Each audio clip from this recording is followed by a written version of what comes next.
Assalamualaikum warahmatullahi wabarakatuh. Perkenalkan, nama saya Arma Putra, NPM S1D 018015, Program Studi Agribisnis, Jurusan Sosial Ekonomi Pertanian, Fakultas Pertanian Universitas Bengkulu. Pada kesempatan kali ini, saya akan mempresentasikan hasil penelitian yang telah saya lakukan pada Praktikum Ekonometrika. Di sini, judul yang saya buat yaitu analisis faktor-faktor yang mempengaruhi produksi usaha tani kentang di Kecamatan Kayu Aro, Kabupaten Kerinci. Di sini saya akan membahas dengan 4 bab. Yang pertama yaitu ada bab pendahuluan, yang kedua ada bab metode penelitian, yang ketiga yaitu bab hasil dan pembahasan, dan yang terakhir bab 4 yaitu penutup. Langsung saja kita masuk ke bab 1 pendahuluan. Untuk di latar belakangnya, perkembangan pertanian merupakan bagian yang tidak dapat dipisahkan dalam pembangunan nasional, yang memiliki warna sentral karena berperan dalam meletakkan dasar yang kokoh bagi perekonomian negara. Peranan sektor pertanian dalam pembangunan Indonesia itu tidak perlu dilakukan lagi. Pembangunan pertanian diarahkan untuk meningkatkan produksi pertanian guna memenuhi kebutuhan pangan dan kebutuhan industri dalam negeri. Meningkatnya ekspor meningkatkan pendapatan petani, memperluas kesempatan kerja, dan mendorong pemerataan kesempatan berusaha.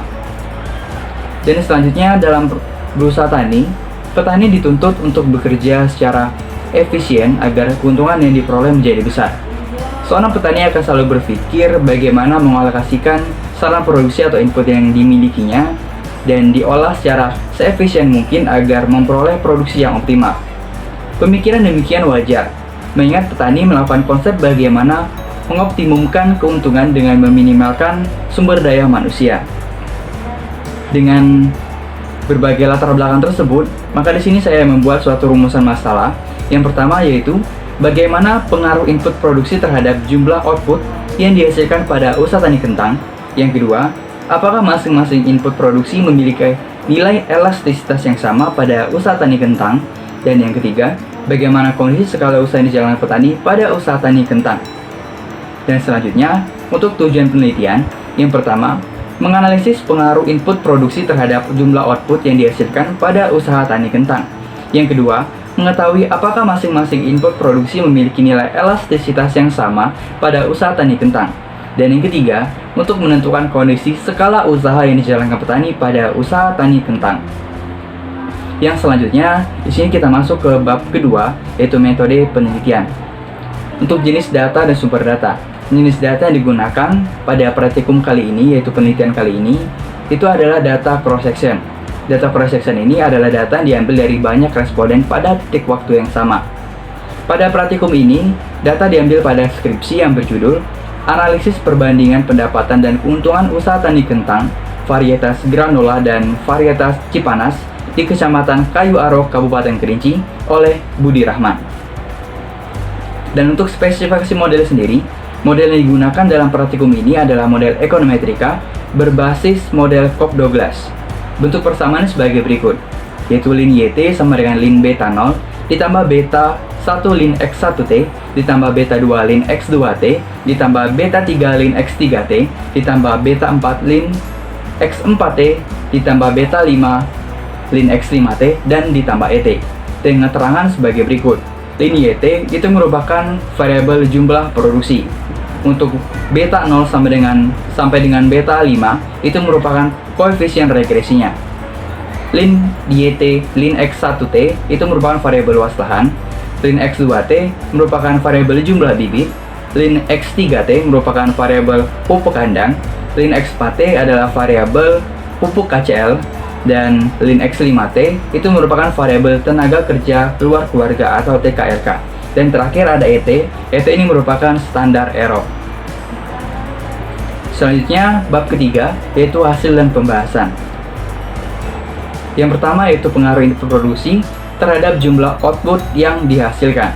Di sini terdapat pada tabel 1 hubungan variabel independen dan dependen. Dapat kita lihat di sini ada 5 variabel, yaitu variabel luas lahan, variabel bibit, variabel pupuk kandang, variabel pupuk KCL, dan TKLK. Di sini juga terdapat T-hitung dan P-value-nya. Dan juga ada T-tabel, ada FP value, dan ada nilai dari alpha.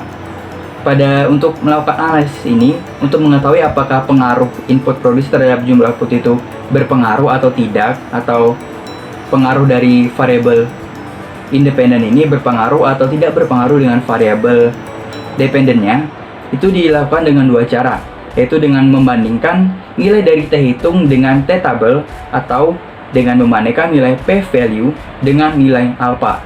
Pada kesempatan kali ini, saya hanya menggunakan perbandingan, yaitu dengan cara menggunakan perbandingan P-value dan nilai alpha. Baik, lanjut saja. Setelah dilakukan analisis secara bersama-sama, yang pertama, secara bersama-sama semua variabel independen itu mempengaruhi variabel dependen. Nah, untuk masing-masing variabel sendiri, yang pertama itu ada variabel luas lahan. Dapat diketahui pada tabel yang telah saya tunjukkan sebelumnya, bahwa nilai P-value ternyata lebih kecil daripada nilai alpha, atau nilai alphanya lebih besar daripada nilai P-value. Maka dengan demikian H1 diterima dan H0 ditolak, yang artinya variabel luas lahan itu mempengaruhi variabel jumlah produksi tanaman kentang. Dan yang kedua, itu ada variabel bibit. Dari tabel di atas, P-value-nya itu lebih besar daripada alpha, maka H1 ditolak, H0 diterima, yang artinya variabel bibit tidak mempengaruhi variabel jumlah produksi tanaman kentang. Dan selanjutnya ada variabel pupuk kandang. Pada variabel pupuk kandang ini, nilai P-value-nya sama dengan nilai P-value pada bibit, yaitu P-value-nya lebih besar daripada nilai alpha. Maka H1 ditolak, H0 diterima, yang artinya variabel pupuk kandang ini tidak mempengaruhi variabel jumlah produksi tanaman kentang. Dan untuk variabel yang keempat, yaitu variabel pupuk KCl, di sini pada tabel dapat kita lihat bahwa nilai P-value-nya itu lebih kecil daripada nilai alpha, atau nilai alphanya lebih besar daripada nilai P-value. Maka H1 diterima dan H0 ditolak. Artinya, variabel pupuk KCl mempengaruhi variabel jumlah produksi tanaman kentang. Dan yang terakhir yaitu tenaga kerja luar keluarga atau variabel TKLK. Dapat diketahui pada tabel bahwa nilai P-value itu lebih kecil daripada nilai alpha. Maka H1 diterima, H0 ditolak. Artinya, variabel ini atau variabel TKLK ini mempengaruhi variabel jumlah produksi tanaman kentang. Dan yang selanjutnya ada elastisitas produksi dan kondisi skala usaha. Pada tabel 2, itu elastisitas dan hubungan input-output variabel. Dapat kita lihat di sini ada 10 hubungan dari 5 variabel yang ada. Yaitu yang pertama, hubungan luas lahan dan jumlah bibit, luas lahan dan pupuk kandang, luas lahan dan pupuk KCl, luas lahan dan TKLK, jumlah bibit dan pupuk kandang, jumlah bibit dan pupuk KCl, jumlah bibit dan TKLK, pupuk kandang dan pupuk KCl, pupuk kandang dan TKLK, dan pupuk KCl dan TKLK. Dan di sebelahnya juga ada nilai P-value yang telah didapatkan dari analisis menggunakan aplikasi Shazam, dan juga ada nilai dari alphanya sendiri. Sama seperti tadi, kita membandingkan nilai P-value dan nilai alphanya. Baiklah, untuk hasilnya sendiri, yang pertama B.1, elastisitas antar variabel. Yang pertama, variabel luas lahan dan jumlah bibit. Dari tabel yang di atas, itu menyatakan bahwa nilai P-value itu lebih kecil daripada nilai alpha. Maka H1 diterima, H0 ditolak. Dengan demikian, berarti kedua variabel itu tidak memiliki elastisitas yang sama. Dan yang kedua, yaitu luas lahan dan pupuk kandang. Nilai P-value-nya itu lebih kecil daripada nilai alpha, sama seperti yang sebelumnya, maka H1 diterima dan H0 ditolak. Yang artinya kedua variabel tidak memiliki elastisitas yang sama. Dan yang ketiga, ada variabel luas lahan dan variabel pupuk KCl. Di sini nilai P-value-nya juga lebih kecil daripada nilai alpha, maka H1 diterima, H0 ditolak. Artinya, kedua variabel tidak memiliki elastisitas yang sama. Dan yang keempat, ini ada variabel luas lahan dan TKLK. Dapat diketahui dari tabel yang telah kita buat sebelumnya bahwa nilai P-value-nya lebih kecil daripada nilai alpha. Maka H1 diterima dan H0 ditolak. Hal itu berarti kedua variabel tidak memiliki elastisitas yang sama. Dan selanjutnya itu ada jumlah bibit dan pupuk kandang. Pada tabel di atas, itu nilai value-nya ternyata lebih besar daripada nilai alpha. Maka H1 ditolak dan H0 diterima. Dengan demikian, berarti kedua variabel itu memiliki elastisitas yang sama. Dan yang selanjutnya, itu ada variabel jumlah bibit dan pupuk KCl. Dari tabel dapat kita lihat bahwa nilai P-value itu lebih besar daripada nilai alpha. Dengan demikian, maka H1 ditolak, H0 diterima, yang berarti kedua variabel memiliki elastisitas yang sama. Dan selanjutnya ada jumlah bibit dan TKLK atau tenaga kerja luar keluarga.